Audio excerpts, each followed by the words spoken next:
নদীতে আমরা এখন একটা নৌকা দেখতে পাচ্ছি, সে হচ্ছে লাইট বা টর্চ জ্বালায় জ্বালায় আসতেছে।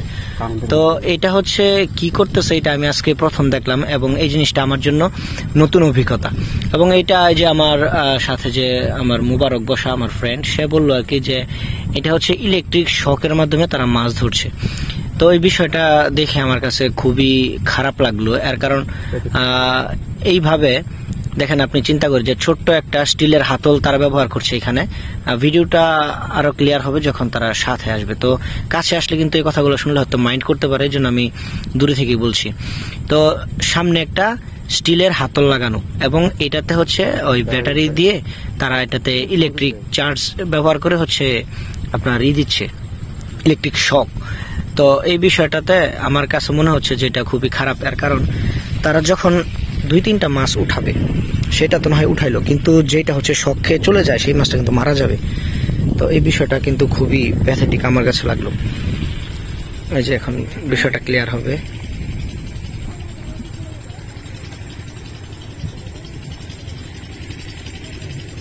এই যে ইলেকট্রিক হাতল, এই যে এটা ওই যে পুরি সিঙ্গারা দোকানে যেটা দিয়ে হচ্ছে পুরি ভাজে, সিঙ্গারা ভাজে, ওইটা একদম মাথার মধ্যে লাগানো। আর নিচে হচ্ছে তারা যে অটো যে ব্যাটারিগুলো দিয়ে চলে ওই ব্যাটারির চার্জগুলো তারা ব্যবহার করছে। এবং ক্লিয়ারলি বোঝা যাচ্ছে যখন তারা মাছ ধরার জন্য এটাতে হচ্ছে ইলেকট্রিকের যে শকটা দেয়, তখন মাছ আশেপাশে প্রচন্ড পরিমাণে লাফাইতে শুরু করে। তার মানে যে মাছটা এখানে ইলেকট্রিক শক খাইছে সেই মাছটা কিন্তু আর বাঁচবে না। আর যে মাছটা তারা ধরতেছে এটা কিন্তু একবারে মৃত অবস্থায় তারা ধরতেছে। মৃত বলতে এটা হয়তো স্ট্রোক করে এরকম অবস্থা আর কি, সেটা আর নড়াচড়ার কোনো ক্ষমতা থাকে না। তো এই হচ্ছে অবস্থা, তারা যেভাবে মাছ ধরছে এটা আমার কাছে খুবই প্যাথেটিক লাগলো। এবং আমার মতে যে মানুষ আমরা হচ্ছে দিনকে দিন যে প্রযুক্তি আমরা আবিষ্কার করছি এটা তার পেছনের তার থেকে দিনকে দিন খারাপ হচ্ছে। যেরকম আমরা আগে দেখছি যে মানুষ বিভিন্ন জাল অথবা ফাঁদ পেতে মাছ ধরতো, তারপরে আসলো কারেন্ট জাল, তারপরে আসলো কি একটা ওই চায়নার একটা জাল আসলো ওই যে সাপের মতো বড়, তুমি কি দেখছো ওইটা? সাপের মতো একটা বড়, এবং এইটা নাকি পাতলে মাছ একদম কোনো মাছ এটা ভিতরে ঢুকলে আর বের হইতে পারে না। একদম সকল প্রজাতির মাছ, ছোট বড়, কাঁকড়া, ইভেন জলজ বিভিন্ন ধরনের প্রাণী সবকিছু এই মাছ এই জালের ভিতরে ঢুকলে আর বের হইতে পারে না। এবং এরপরে আজকে যেটা দেখলাম এটা দেখে একদম আমার অনেস্টলি আমার কাছে খুব খারাপ লাগতেছে। কারণ এই যে মাছ তারা উঠাচ্ছে, যে মাছটা তারা এই যে ছোট্ট হাতলে করে উঠাচ্ছে, এটা কিন্তু যে পুরি সিঙ্গারা ভাজার যে ছোট্ট একটা থাকে হাতল থাকে ওইটা। তার মানে একদম এই যে এটা কিন্তু বড় একটা মেঘনা নদী, এবং এই মেঘনা নদী থেকে তারা যখন এই মাছগুলা ধরে, এই হাতলে কিন্তু মাছ থাকার কথা না, লাফায় পড়ে যাওয়ার কথা, কিন্তু এই মাছগুলা ইলেকট্রিক শক খেয়ে আর লাভ দেওয়ার মতো কোনো এনার্জি থাকে না, যার কারণে এই মাছগুলা তারা ইজিলি ধরতে পারছে। এখন আরেকটা বিষয় হচ্ছে, যে মাছগুলা তারা ধরতেছে এটা তো ধরে নিয়ে গেল, কিন্তু যেই মাছটা এই ইলেকট্রিক শক খেয়ে বাইরে চলে গেল এই মাছটা কিন্তু আর বাঁচবে না। যখন তারা পানিতে এই হাতলটা হচ্ছে ডুবায় তখন দেখা যায় আশেপাশে একদম খই ছিটার মতো মাছ বিভিন্ন ভাবে লাফাইতে থাকে। অর্থাৎ প্রত্যেকটা মাছ এইভাবে তারা ইলেকট্রিক ভাবে ইলেকট্রিক শক দেয়। এখন যেই মাছটা শক খেয়ে চলে গেছে সেগুলো তো মারা গেলেই এর একাংশ তারা হচ্ছে ধরলো। তার মানে যেই মাছটা ধরলো এটা তো মারা গেল, বাকি মাছগুলো মারা গেল। তো আমি কিন্তু প্রথম বুঝি নাই যে এটা এইভাবে তারা মাছ ধরছে। তার মানে তুমি এই বিষয়টা কি আগে এই বিষয়টার সাথে আগেই পরিচিত?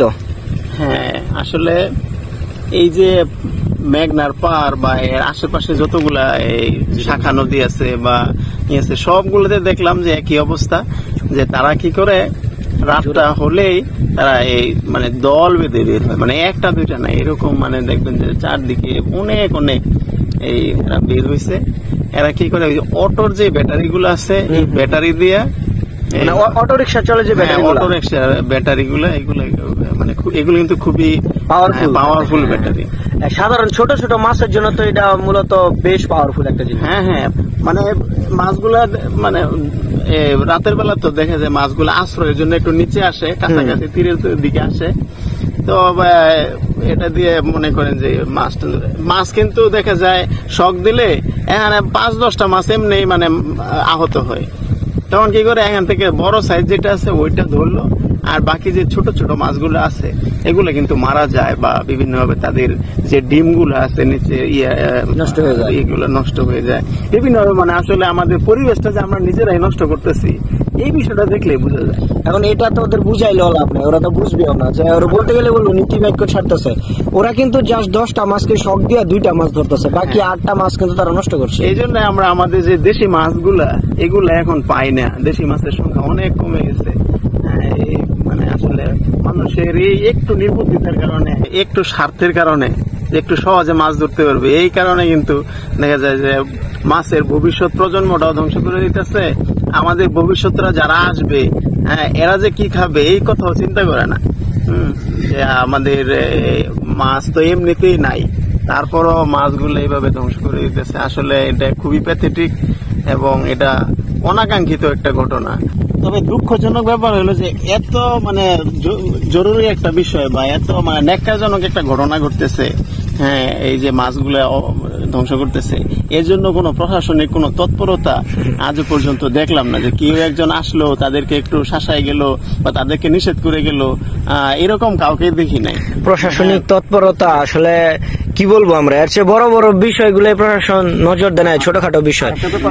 এটা কিন্তু আলামিন ভাই কি বলতে চায়? বড় কথা হলো যে আমাদের প্রত্যেকের জায়গা থেকে আমাদেরও সচেতন হতে হবে। কারণ এখানে যদি আমরা বলি যে প্রশাসন কিন্তু সবকিছু করতে পারবে না। কারণ এই যে রিমোট এরিয়া মেঘনা নদীতে ইচ্ছা করলে কিন্তু আইনশৃঙ্খলা বাহিনী এসে এখানে আইসা চেক করা বা সবসময় কিন্তু সম্ভব না। না, এটা সম্ভব।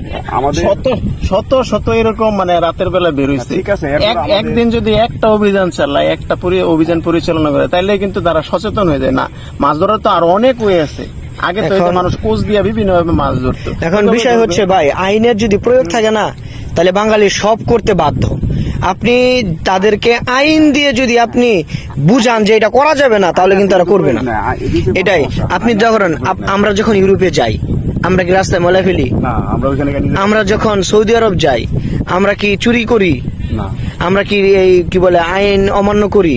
করি না, কারণ জানি ওইখানে চুরি করলে হাত কাটবে। আর হচ্ছে আপনি যখন উন্নত দেশে যাবেন, ইউরোপ আমেরিকা যাবেন, রাস্তায় ময়লা ফেলালে আপনার বিরাট পরিমাণ ফাইন হবে। যে পরিমাণ ফাইন হবে আপনার 1 মাসের বেতন চলে যাবে। তো বিষয়টা এরকমই, আমরা বাঙালি আমাদের ঘাড় ধরে যদি করাইতে পারে তাহলে মানুষ করে, আমরা তো করে না। এটা হচ্ছে বড় প্রবলেম। তবে এখানে আরেকটা জিনিস হলো আমার কাছে যেটা মনে হলো, যে এইভাবে যে রাতের অন্ধকারে তারা এইভাবে জীবিকার তাগিদে হয়তো তারা এই কাজগুলো করতেছে, কিন্তু এটা আসলে পরিবেশের জন্য বিরাট বিপর্যয়।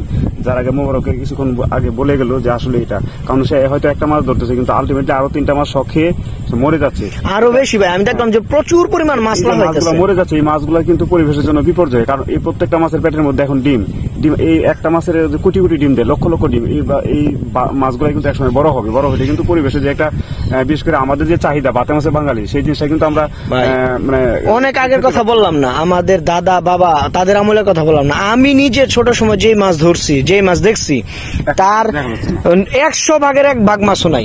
অনেক মাছ তো 100 ভাগের 1 ভাগও নাই। আগে এরকম অনেক মাছ পাইতাম, যেগুলো নাকি এখন দেখাই মিলে না, মানে প্রজাতিগুলো নষ্ট। আমাদের দেশীয় এলাকার কিছু মাছ আছে, আমরা বলতাম নাপিত মাছ, কানপোনা, তারপর যে বইচা, এগুলো কিচ্ছু নাই এখন, একদম টোটাল। আর তারপরে যে অনেকে বলে যে টাকি মাছের আরেকটা কিন্তু প্রজাতি আছে, লাগা মাছ বলতাম আমরা, এটা কিন্তু নাই। তো এই বিষয়টা হচ্ছে এভাবে একসময় সব বিলুপ্ত হয়ে যাবে ভাই, কিছু করার নাই। তবে মাছ আপনার যে ট্যাংরা মাছ, টাকি মাছ, শোল মাছ, গজার মাছ, মলা মাছ, দারকিনা মাছ, কানপোনা, ভেদাইরা মাছ, পুঁটি মাছ, এরপরে আরো ছিল কিছু হলো আপনার বাগা মাছ। এই যে মাছগুলা কিন্তু আমরা এখন দেখতে পাচ্ছি না, কারণ এটা সময়ের আবর্তে এই আমাদের সচেতনতার অভাবের কারণে এই মাছগুলা বিলুপ্তির পথে, আমরা এখন খুঁজেও পাচ্ছি না।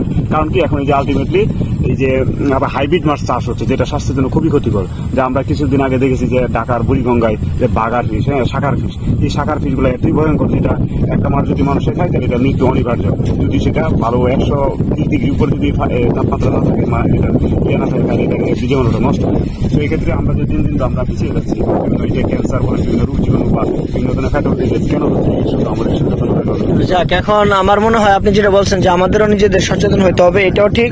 তবে মোবারক যেটা বলছে প্রশাসনের তৎপরতা, এটা অবশ্যই লাগবে। আর কারণ আমরা বাঙালি, আমরা নিজেদের লাভের কথা চিন্তা করি, আর বাইরে চিন্তা করি না। যেটা আমি বলতেছিলাম যে আমরা আমাদের প্রকৃতিকে আমরাই নষ্ট করছি এবং এর ফলাফল কিন্তু আমরা পাচ্ছি। এই যে এখন তীব্র তাপদাহ চলছে, এটা কিন্তু প্রকৃতি নিজে ক্রিয়েট করে নাই, এটা কিন্তু আমরা ক্রিয়েট করছি। আমরা এক সময় নির্বিচারে গাছ কাটছি, যেটার কোনো ধরনের বিচার নাই, আমরা সমানে গাছ কাটছি। এখন কি করি, এখন গাছ রোপণ করে আমরা হচ্ছে কি করব, বিশ্ব রেকর্ড করবো, আমরা একদিনে 10 লাখ গাছ লাগাবো, হ্যান ত্যান অনেক কিছু। এগুলা করে কি আলটিমেটলি পরিবেশকে আগের জায়গায় ফেরত নিতে পারবো? কখনোই না।